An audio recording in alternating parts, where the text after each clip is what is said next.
Bon, j'étais en galère de charge par là. Je suis présenté à l'accueil du camping, il n'y avait personne. Je suis entré dans le camping, je me suis posé en branchement. Et après, je me dis, oh putain, j'ai besoin d'une douche. Il y a des sanitaires. J'y suis allé une première fois. Dans les douches, il y a des prises. Je dis, ah, je peux y aller, je peux brancher, prendre la douche à côté. Mais bon, je vais me faire remarquer avec mon sac. Si je me trimballe avec le sac, ça fait pas genre je suis du camping. Et puis, j'ai réfléchi, je dis, bon allez, tant pis, j'y vais quand même. Là, je vous le donne en mille. J'ouvre la porte, je me retrouve nez à nez avec l'agent d'entretien qui comprend tout de suite ce que je fais et qui me dit, écoutez, monsieur, ça va pas être possible, là, il faut aller voir les gérants. Je fais, oui, je vais voir les gérants, c'est fermé. Ah, regardez, ils sont là-bas, ils arrivent. Oh merde. Game over. Donc, je vais voir les gérants. Et puis là, en fait, je reconnais un monsieur qui m'avait vu passer sur le port sur mon engin, qui m'avait encouragé, qui m'a dit « Ah, super ton truc, bravo !» Donc tout de suite, le courant passe. Je lui dis « Ouais, vous m'avez vu passer tout à l'heure, ben voilà, je cherchais une prise pour me brancher. » Le mec a un peu hésité, puis finalement, il m'a dit « Oui, vas-y. » Mais bon, je vais pas aller au sanitaire. Je vais juste me contenter de la prise ici. Bon, ben...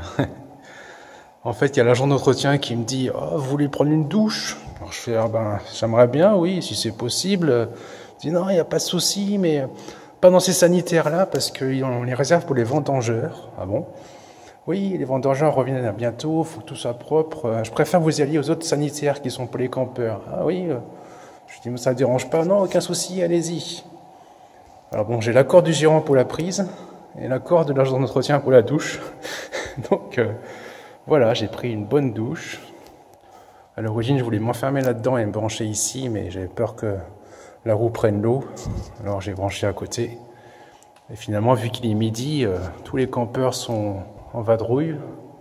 Et c'est absolument désert ici. Donc j'ai tout le sanitaire pour moi. Et masse de prise. Fantastique.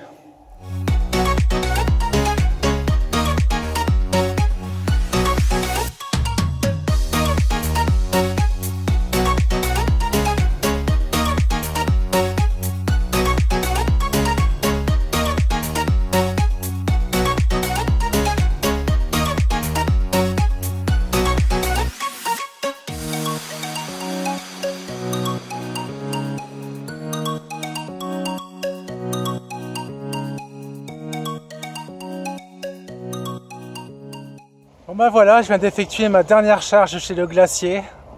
Bon, mine de rien, 13 jours avec minimum 3 recharges par jour, ça fait plus de 40 recharges. Là, autant dire, mon matériel il a bien souffert, hein. Que ce soit la batterie ou les chargeurs, ils ont été rudement sollicités. Mais bon voilà, c'est pour ça qu'on investit dans du matériel de qualité. Ça coûte cher à l'achat, mais au moins on se permet des belles balades comme ça. Et c'est pas terminé. Bon, il me reste plus que 35 km jusqu'à Lyon. Je termine et je ferai une conclusion plus tard. Allez, dernier tronçon.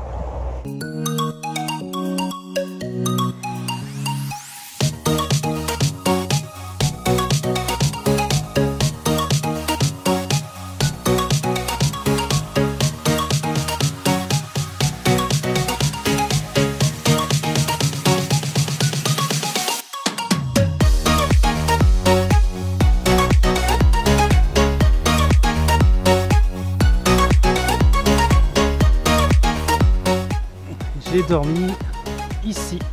J'ai dormi ici. Aujourd'hui, on fait tout ça. Tac, tac, tac, tac, tac, tac, tac, tac, tac, tac, tac, jusqu'à Lyon. Moi, j'habite ici.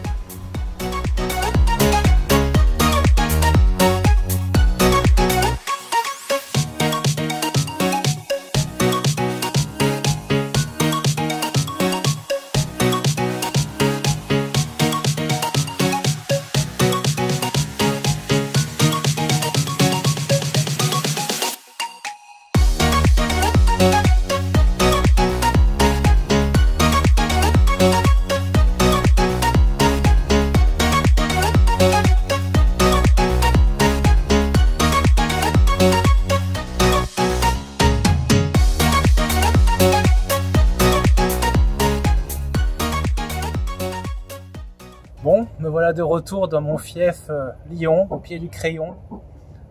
Que dire de cette belle aventure de 13 jours 1165 km. Eh bien déjà, c'est plus facile que prévu, les jours s'enchaînent, on voit pas les kilomètres passer, on voit pas les jours passer, on n'a jamais envie que ça s'arrête. Et finalement, le matériel que j'avais prévu pour à la base 14 jours, je me dis qu'il peut tenir très longtemps parce que les vêtements que j'ai, je les lave et ils se renouvellent, la nourriture j'achète sur place. Et finalement, il n'y a pas de limite au road trip. On ne peut pas se dire je pars pour 14 jours parce que j'ai que le matériel pour 14 jours. Finalement, on réunit son matériel et on part aussi longtemps qu'on veut. Sinon, au sujet de la crevaison qu'il y a eu le premier jour, donc j'ai réparé avec une rustine, ça a super bien tenu. J'ai fait plusieurs vérifications de pression, pas un bar de perdu. Donc impeccable. Donc j'avais beaucoup cherché sur internet pour des méthodes de réparation sur KS 18L, j'ai rien trouvé. Donc c'est la preuve qu'il n'y a pas besoin de démonter la roue pour réparer une crevaison. Ça c'est vraiment top pour la KS 18L. Sinon niveau capacité, donc je chargeais à 5 ampères et ça faisait une charge de 1h15 tous les 35 km. C'est comme ça que je fonctionnais. Je peux pas vous dire combien je pouvais faire avec une autonomie totale, sachant que mon sac et moi, on pèse 120 kg. Donc on est juste à la limite de ce que peut accepter la roue au niveau de ses caractéristiques techniques. Et donc je peux pas vous dire quelle est son autonomie avec 120 kg puisque j'ai fait en sorte de ne jamais me retrouver à vide. Je crois qu'il y a eu une fois, ou peut-être une paire de fois où j'étais en galère, mais bon, j'avais pas fait une recharge à 100% avant, donc je peux pas vous dire. Donc en fait, ce que je faisais, c'était des demi-charges. À 5 ampères, la charge complète, elle est à 2h30, donc je faisais des demi-charges à 1h15 qui me donnaient 35 km.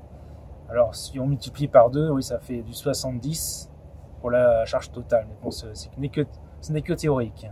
Ensuite, concernant les rencontres que j'ai pu faire, donc comme vous en doutez, plein de gens complètement choqués de voir un mec sur une seule roue qui avance tout seul, qui est debout. Mais qu'est-ce que c'est que ça? Dans les campagnes, c'est pas encore réputé. Mais dans l'ensemble, des gens bienveillants, des gens intéressés, passionnés, vraiment gentils, quoi, qui s'intéressent. Parce que j'ai connu des gens qui s'intéressent, mais méchants. Hein. Et là, dans ces campagnes, j'ai eu vraiment des bonnes réactions. Et j'ai pas pu m'arrêter. Franchement, si je me serais arrêté devant chaque personne qui voulait avoir des informations, j'aurais vraiment peu roulé.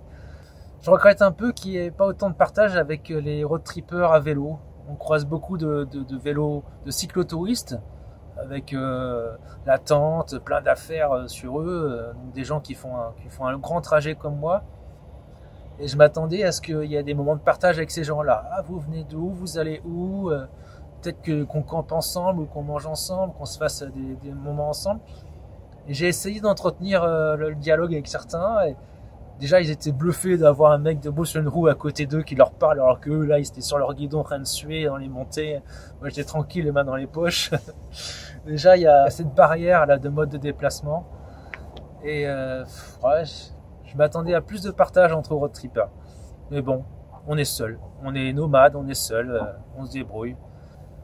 Et concernant le camping sauvage, donc moi, quand je suis itinérant comme ça, je comprends vraiment pas l'intérêt des campings. Parce que le camping, tu payes finalement, t'as quoi? T'as la douche, et c'est tout. L'électricité, faut payer un supplément. Alors que l'avantage du camping sauvage, c'est que je n'ai pas d'objectif en fin de journée. Je m'arrête là où je suis, je campe là où je suis. Et puis voilà, si c'est un endroit qui me plaît pas, parce que je sais pas, il y a des moustiques, je vais plus loin.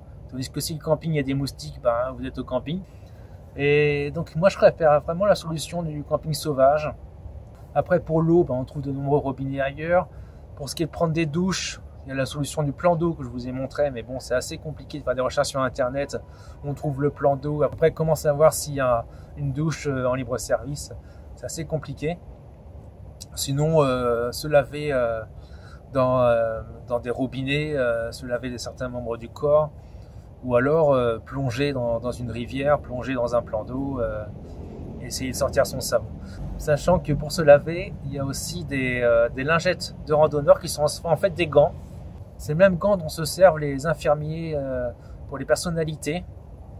Donc c'est un gant recouvert d'une solution hydroalcoolique et on peut se laver entièrement le corps avec. Et franchement efficace, hein. Franchement efficace ces petits gants. Alors ça coûte assez cher, hein. C'est un peu plus d'1 euro le gant. Ça s'achète dans les magasins de randonnée. Mais franchement efficace. Après on se sent propre, on n'a plus la peau qui colle. Si on a transpiré, on est à nouveau bien. Mais voilà, peut-être plus par habitude que par hygiène, on a quand même le besoin d'avoir de l'eau qui coule sur soi. Alors on m'a parlé du site Warm Showers, mais j'ai pas osé aller chez quelqu'un pour prendre une douche. Ça fait genre je suis sale, j'arrive chez vous, je sens mauvais, désolé, je vais prendre une douche, je vais dégueulasser votre salle de bain. Ce principe de partage de salle de bain, ça me met un peu mal à l'aise, donc j'ai pas fait ça. Après voilà, donc sur 12 nuits, j'ai fait 2 nuits dans des chambres. Et j'ai pas ressenti le besoin de faire plus. Ces 2 nuits en plus, je les ai pas faites pour la douche, hein, je les ai faites parce que j'avais froid. Et concernant le froid, ouais, jusqu'à 7 degrés, j'arrivais à survivre en mitouflé dans mon sac de couchage. Et je pense pas que ce soit le sac de couchage. Je pense plutôt que c'est la tente qui me donne froid. Parce que la tente que j'ai, elle est monotoile. Et elle laisse vraiment le vent passer à travers elle. Donc au moins elle se plie pas à la moindre bourrasque de vent, mais à l'intérieur je ressens le vent qui passe. Donc je sens que si je veux camper par plus froid, il faut que je change de tente.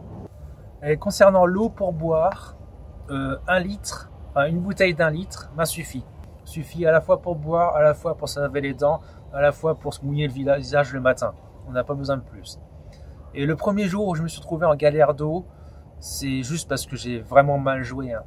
Des robinets, on en trouve vraiment beaucoup. Et le réflexe qu'il faut avoir, c'est s'arrêter à l'endroit du robinet, boire à l'endroit du robinet et recharger sa bouteille à ce moment-là. Il ne faut pas attendre et boire à un endroit où il n'y avait pas de robinet et se retrouver avec sa bouteille vide au moment où on campe. Donc ça, c'est l'astuce que je donne, boire quand vous trouvez un robinet et pas ailleurs. J'enchaîne concernant la nourriture. Finalement, j'ai fait peu de restaurants. C'est-à-dire que je faisais des courses et quand je faisais des courses, j'achetais plein de petits trucs à manger qui me pouvaient me faire 3 repas. Donc ça me permettait de manger aux endroits où je chargeais. Parce que des fois, vous êtes dans un restaurant en disant je vais charger en même temps. Mais c'est pas toujours possible de charger dans les restaurants parce que des prises, il n'y en a pas partout. Souvent, il y a des clients à l'endroit où il y a la prise. Souvent, quand il fait beau, on vous installe en terrasse et en terrasse, il n'y a pas de prise.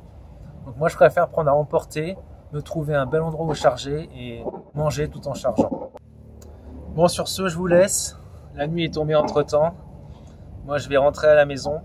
Je vais vous faire un petit What's in my bag parce que je vois beaucoup de road trippers partir avec des sacs beaucoup plus gros que le mien. Et franchement, moi, tout ce que j'ai pris m'a suffi. Il n'y a rien qui m'a manqué. À aucun moment, je me suis dit, zut, j'ai oublié ça. Je me suis servi de tout. Tout ce qu'il y a dedans m'a servi, mais j'avais pas besoin de plus. Toutes mes affaires sont pesées. J'ai un tableau Excel où tout est pesé, le moindre objet est pesé. Et tout mon matériel est optimisé, sans que ça m'ait coûté non plus trop cher. Il y a pas mal de choses qui sont de récupération. J'ai acheté peu de choses finalement. Mais voilà, tout tient dans un sac qui n'est pas énorme, hein. C'est un 45 litres. 45 litres. Et je vous expliquerai dans une autre vidéo quelles sont mes astuces.